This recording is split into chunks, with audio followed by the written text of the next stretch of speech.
আজকে তো rose day, গার্লফ্রেন্ডকে যে কি দিব, গোলাপ দিতে লাগে একটা, টাকা পয়সা নাই, কি যে করি। দাদা দাদা শুনুন তো, একটা গোলাপের দামটা কত হবে? কত হবে? 5 টাকা হবে। ও ঠিক আছে, 5 টাকা। একটা আইডিয়া পাইছি, এটা ছাড়া আর কোনো উপায় নাই। চলো এবার হয়ে গেছে, যাই দেখি কারো বাড়িতে টাকা পয়সা পাই নাকি। ভাই ওনা প্লিজ দেখ, ভাইকে তো অত্যাচার করে রে, ছেলে মেয়ে হাওয়া খাইতে দেয় না। তো বয় দাদা বাড়িতে কেউ আছে নাকি? ধর ব্যাংকে রে, ধর শান্তি মতো এখানে বসতে দেয় না, এখানে ধর সেখানে এলু, কি বলবো আর। দাঁড়া দেখতে শিখতে আসছি, যাবে। কি দরকার? ভিক্ষা নিতে আসছি। আমার কাছে তো খুচরা পয়সা নাই। যা আছে তাই দাও, দুদিন ধরে খাই না, অনেক খিদা পাইছে। দেখি আসছে নাকি।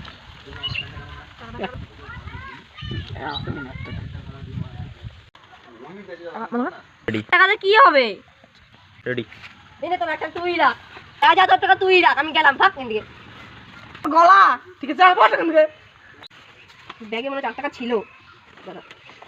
হ্যাঁ হ্যাঁ, কিন্তু 4 টাকা ছিল, 1 টাকাটা নিয়ে নিলে ভালোই হতো। অপমান করলাম, তাও যাই দেখে আসি দেয় কি না। ও দাদা শুনুন তো একবার।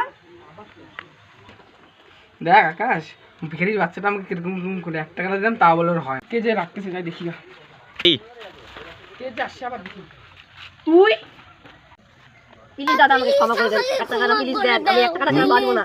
প্লিজ আমাকে ক্ষমা করে দাও। কি যে করি, 1 টাকা দিব কি না, এত কাজ আছে। কিছুক্ষণ হয়তো অপমানটা করলো, দিব কি না। দাঁড়া 1 টাকা দিচ্ছি। এবার দিবি না, যত ফোন করছিস না। না, আছেন, 1 টাকা দিছেন, দাও।